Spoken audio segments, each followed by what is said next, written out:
आपण एकलकोंडे व्हायलो या मोबाईलच्या नादामध्ये. आपल्याला आपल्या माईसोबत, भावासोबत, बापासोबत, भावकीसोबत किंवा जगात कोणाला बोलायला वेळ नाही. आपल्या डोक्यात आपण ज्याला बोलायला त्याच्याकडून अपेक्षा काही नाहीयेत. आणि म्हणून कोणी मेल्यावर त्याच्यासाठी रडण्यापेक्षा कोणी जिवंत आहे तेव्हा त्याच्या चेहऱ्याकडे पहा, ते दुःख दिसलं, त्या दुःखाचा सामना करायला त्याला शिकवा. काही तुम्ही कोणाला दिलं नाही तरी चालतंय, पण त्याच्या पाठीवर हात ठेवून म्हणा, ताण घेऊ नको, मी तुझ्यासोबत आहे. जगात कित्येक दुःख कोणाच्या साथीमुळे जगतात. कारण कोणी मेल्यावर स्टेटस ठेवून फायदा नाही. पाने वाला कौन है, खोने वाला कौन है, जहां में कौन किसी का होने वाला कौन है. क्यों किसी मैयत पे मातम कर रहे हो दोस्तों, मरने वालों को कहां पता कि ये रोने वाला कौन है, ये रोने वाला कौन है. कारण त्या मरणाऱ्याला माहित नाही रडायलंय कोण. म्हणून कळकळीची विनंती आहे, काय करायचं तर करा, संधीचं सोनं करा, आपल्या मायबापाचं नाव मोठं करा. तुम्हाला माहित असेल आमच्या परभणी जिल्ह्यामध्ये नो लॉस ओनली बॉस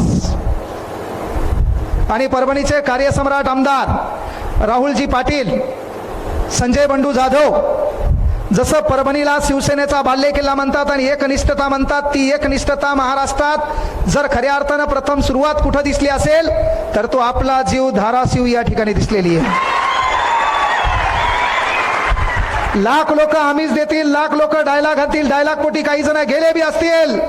ना झाडी ओके ना डोंगर ओके, सत्तेसाठी हपापलेले सारेच दलिंदर भोके हे. ना झाडी ओके आहे ना डोंगर ओके आहे, सत्तेसाठी हपापलेले सारेच बोके आहेत. पुन्हा पुन्हा येतील, आश्वासन देतील, वाटून वाटून खातील. हे आपले वांदेत. निवडणुका जवळ आल्यावर दर 5 वर्षांना सत्तांतरांचे मोके आहे. सत्तेसाठी हपापलेले सारेच दलिंदर भोके आहे. पण या कालावधीत आपल्या पक्षासोबत कसं धीर गंभीर राहायचे हे शिकायचं तुमच्या जिल्ह्यातले आमदार आणि खासदार यांच्याकडून. कारण मेन काय, तुम्हें जिसने सर उठाना सिखा दिया उसके सामने सर मत उठाओ. ज्या माणसानं तुम्हाला मोठं केलं, आपली कुठलं लायकी नसताना तिथं नेऊन बसवलं असेल तर परतीच्या काळात त्या माणसासोबत उभं राहणं ही देशाची संस्कृती आहे. ही देशाची संस्कृती आहे. त्या संस्कृतीचा जरी बट्ट्याबोळ झाला असेल तर काळ आपला आहे. सामान्य जनता जे मतदान करत होती ती त्रस्त आहे. त्यांना कळून चुकलं कोण आपले. आणि येणाऱ्या 2024चं चित्र आगळं वेगळं असणार आहे. या कालावधीत सुरतमध्ये भरदार पाऊस चालू आहे आणि 70 किलोमीटर पायी चालणारा एकनिष्ठ मावळा शिवसेनेचा तुमच्या व्यासपीठावर बसलेला आहे. तुमच्या विचारमंचावर बसलेली ही साधी सुधी गोष्ट नाहीये. आणि महाविकास आघाडीचं सरकार असताना तुमच्या जिल्ह्यामध्ये गोरगरीब लेकरांसाठी, पोलीस भरतीच्या लेकरांसाठी, तलाठी, ग्रामसेवक, लिपिक, स्पर्धा परीक्षेची तयारी करणारे जे बी पोरं होते तुमच्यासाठी लक्षात घ्या, उघडी अभ्यासिका 5 कोटीचा निधी मंजूर झालेला आहे. तो काही काळात तुमच्या इथं पूर्ण करण्याचं आश्वासन त्यांनी इथं दिलेलं आहे. आणि आपलं काम तेच आहे की बाबा जे आपल्यासाठी आहेत आपण त्याच्यासाठी आहोत. जे आपल्यासाठी आहेत आपण त्याच्यासाठी आहोत. कारण तुमच्या आमदार साहेबाकडे पाहिल्यावर आमच्या इकडे मराठवाड्यात फॅड काय माहिती का, आमदार बिमदार आपण आपल्या मराठवाड्यात म्हणल्यापेक्षा आपण मराठवाड्यात असेल पुन्हा वांदे व्हायचे. तू भूगोल शिकवतो, प्रादेशिक विभाग मराठवाडा, जिल्हे 8, तालुके 76, क्षेत्रफळ 64,813, क्षेत्रफळात मोठा बीड 10,222. पाठ बी पाहिजे ना पुन्हा वांदे. तू म्हणशील तूच शिकवत होता, बरोबर आहे. तर आपल्या मराठवाड्यामध्ये वांदे काय माहितीये का, तिकडं तुम्ही पाहिलं असेल की नेता म्हणलं की व्हाईट शर्ट, नेता म्हणलं की काय व्हाईट शर्ट. पण तुमच्या आमदाराकडे पाहिल्यावर असं वाटतंय की नाही पहा बरं, आंध्रा बंडीचा एखादा हिरो असल्यासारखा. कारण काय झालं माहितीये का, त्या सभागृहात आता आम्ही बसलो होतो ना रेस्ट हाऊसला, आता हे बाकीचे म्हणलं ह्या आल्यावर काऊन उभे राहिले, मला काही कळालं नाही ना.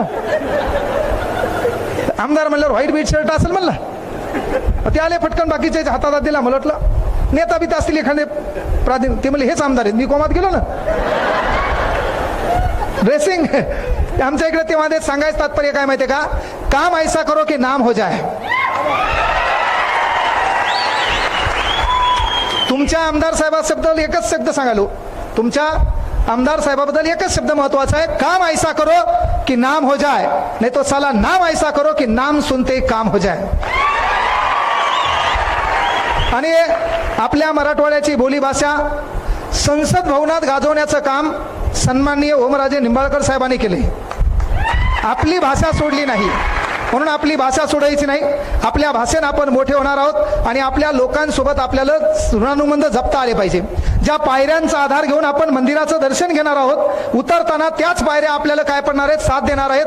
म्हणून त्या पायऱ्यांची काळजी घ्या. ज्या लोकांपासून आपण मोठं झालो ती लोक आपल्यापासून दुरावणार नाही, ही पण काळजी तुम्ही घ्यायची. पोलीस झाले, तलाठी झाले, ग्रामसेवक झाले तर गरिबीवर इथे येऊन गरिबीवर भाषणं द्यायचं नाही आणि कार्यक्रम गरिबाचा ठोकायचा नाही. आता ते वांदे आहेत है ना. 7,000 रुपये ज्याच्या कापसाला भाव नाही, तो आमचा राबराब राहणारा शेतकरी कापूस 7,000 रुपये निघतो आणि 70,000 रुपये तुला पगार असताना भिकार चोट तू त्याच्याकडून 7 बाऱ्याचे 100 रुपये घेत असतील तर तू मेलेला बरा आहे. तू मेलेला बरा आहे. म्हणून महत्वाची गोष्ट आहे ना. ट्रॅफिक मध्ये नोकरी करताना एखाद्या चौकात आपण उभे आहेत आणि तिथे एखादा नेहरू शर्ट फाटलेला आहे, धोतर मळालेला आहे, महत्वाची गोष्ट रुमाल फाटलेला आहे, तिथं आपण फक्त गरीब म्हणून त्याला बाजूला करून त्याच्याकडूनच पैसे घेत असाल तर गरिबीवर बोलण्याचा आपल्याला काही अधिकार नाहीये. ते आपल्याला बदलायचे. एसी गाडीत बसून बिस्लरीचं पाणी पिऊन दुष्काळावर गप्पा हाणता येत नाही. त्यासाठी रणरणत्या उन्हामध्ये फिरावं लागते. आमच्या मायबापाच्या पायाला पडलेल्या भेगा लक्षात घ्याव्या लागतात आणि ज्याला ह्या भेगा कळाल्या त्याला कळतो दुष्काळ काय आहे. आपले वांदे तेच व्हायलेत. दुखायला एकीकडं, इंजेक्शन एकीकडं. शेवटी एकच सांगालो, येड्याच्या नादी लागायचं नाही. अभ्यास करताना येड्याच्या नादी लागायचं नाही. 2 येडे आहेत. येड्याचे प्रकार माहिती आहेत तुम्हाला. इथे एखादं बसते पा, टक लावून पाहते. आपल्याला काय वाटतंय, आपल्याकडेच पाहिले, पण त्याच्या डोक्यात विचार दुसराच असते. त्याच्या डोक्यात विचार दुसराच असते. तर एक येडा असते पा. येड्याचे प्रकार आहेत, मनोरुग्ण म्हणतो आपण. ह्या पुरी गाऊन चालल्या हो, बस आहे का? बर बर. पोरं तुम्हाला बी बस आहे काय?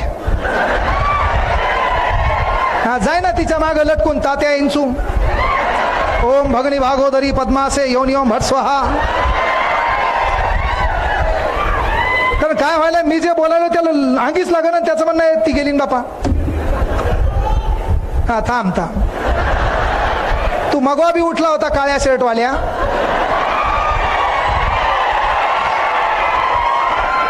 म्हणजे मनाभावातून झापड मारली तर 3दा मुतल पाती. पण ते काही नाही, ते मधात काहीतरी बुचकून बोलायले पा. उगाच काहीतरी बोलायले. थांब थांब थांब. सांगायचं तात्पर्य एकच गोष्ट लक्षात घ्या. वेळ जास्त झालेला आहे. शेवटचं उदाहरण तुमच्यासाठी सांगायलो. येड्या लोकांच्या नादी लागायचं नाही. एक येडा असते पहा. येड्याचे गुण आहेत. तुम्ही त्याच्याकडे पहा, ते तुमच्याकडे पाहते. तुम्ही त्याच्याकडे पाहून स्माईल करा, ते बी स्माईल करते. तुम्ही त्याच्याकडे रागान पहा, ते डायरेक्ट दगड घेऊन मागे लागते. हे येड्याचा गुणधर्म आहे. मग काय होतं माहिती आहे का? आता तुमच्या इकडं शिंदे कॉलेज होतं ना, आपण गेलतो ते हिजी शिंदे. वांदे काय होतात माहितीये का? एक जण काय झालं माहितीये का, एक येड आहे, ऊस चालू लागलं ऊस. त्याच्या हातात धारदार इळा आहे आणि तुझ्यासारख्या पोलीस भरतीच्या पोराने त्याच्याकडे पाहिलं, त्यानं बी तुझ्याकडे पाहिलं. आता येड्याचा गुणधर्म आहे. यानं काय केलं, त्याच्याकडे डोळे वटारले. यानं पहिले स्माईल दिली, त्यानं बी स्माईल दिली. त्याने याच्याकडे पाहिलं, यानं बी त्याच्याकडे पाहिलं. यानं डोळे वटारले की त्यानं डायरेक्ट इळा असा वरती गेला. आता धारदार इळा त्याच्या हातात. ते इळा घेऊन त्यानं धुऱ्यावर उडी मारली. पोलीस भरतीचं पोरग कोमात गेलं, याला कळलं मेलो आपण आता. मग त्यानं ते इळा घेऊन काय केलं माहितीये का, त्या पोलीस भरतीच्या पोराच्या मागं लागलं. का? तर यानं डोळे वटारले होते. यानं डोळे उतारल्यामुळे त्यानं इळा घेऊन काय केलं, डायरेक्ट रोडनं या पोलीस भरतीच्या पोराच्या मागं. आता पोलीस भरतीचं पोरग आमचं 100 मीटर परफेक्ट. 100 मीटर असं पळालं, मागं वळून पाहिलं, येडं मागच. आता येड्याला काय दम येणार आहे का काय येणार आहे? येड्याच्या हातात धारदार इळा. यानं मागं वळून पाहिलं, 2च हात अंतर. याला कळलं आता आपण सापडलो की मेलो. मग आमचं पोलीस भरतीचं पोरग 1600 मीटर. पोलीस भरतीचं पोरग थांब थांब, नवसाच आहे तू. अख्ख्या गावात यासाठी साखर वाटली होती. लोकांना साखर खाल्ल्यावर कळालं साखर कडू आहे.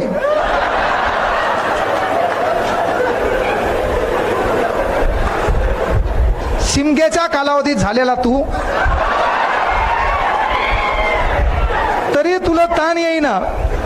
म्हणजे यायचं वांदे काय, गावात म्हणले मुख्यमंत्री आले आणि पहिले मलाच बोलले.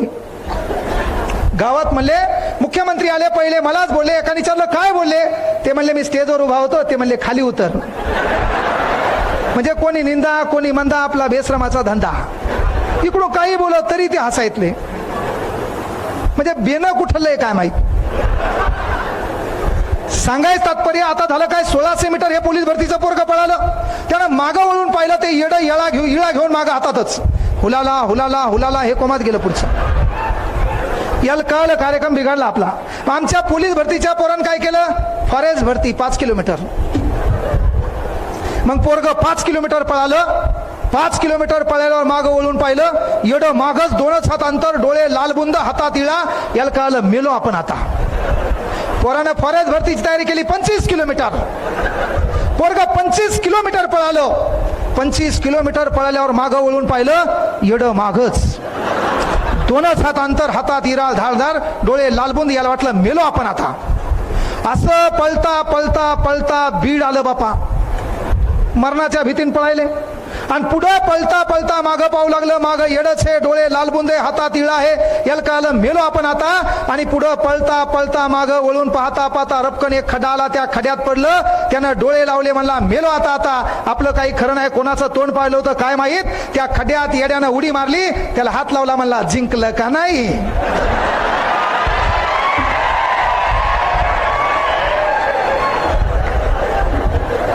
येडं कायासाठी पळू लागलं, जिकायसाठी. येडं कायासाठी पळू लागलं, जिकायसाठी. तुला काय वाटलं, मारायसाठी. तर तसे आपल्या बाजूला काही येडे असतात. त्याच्या डोक्यात एक असते, ते बोलतंय एक, वांधे वेगळेच. त्यामुळे अशा येड्यापासून लांब राहायचं. काहीतरी चांगलं करा. आपल्या मायबापाचं नाव आणि सर्वात मोठा दिवस देश, धर्म, देव यापेक्षा मानवता हा सर्वात मोठा धर्म आहे. तो धर्म अबाधित ठेवा. या देशाची एकात्मता टिकवसाल असा एक महत्वाचा संदेश या ठिकाणी देतो. आणि सर्व इथं बनलेल्या माझ्या बांधवांना, हो पूरी हर ख्वाहिशे आपकी, मिले खुशियों का जहां आपको, तुम मांगे आसमान से एक तारा, तो भगवान दे तुमको जहां सारा, भगवान दे तुमको जहां सारा. ज्यांनी महाराष्ट्रात स्वाभिमान जागृत केला आणि स्वाभिमानाची आग महाराष्ट्राच्या कानाकोपऱ्यात पेटवण्याचं काम ज्या महापुरुषांनी केलं, त्यांच्या नावाचा जयघोष करतो आणि थांबतो या ठिकाणी. छत्रपती शिवाजी महाराज की, छत्रपती शिवाजी महाराज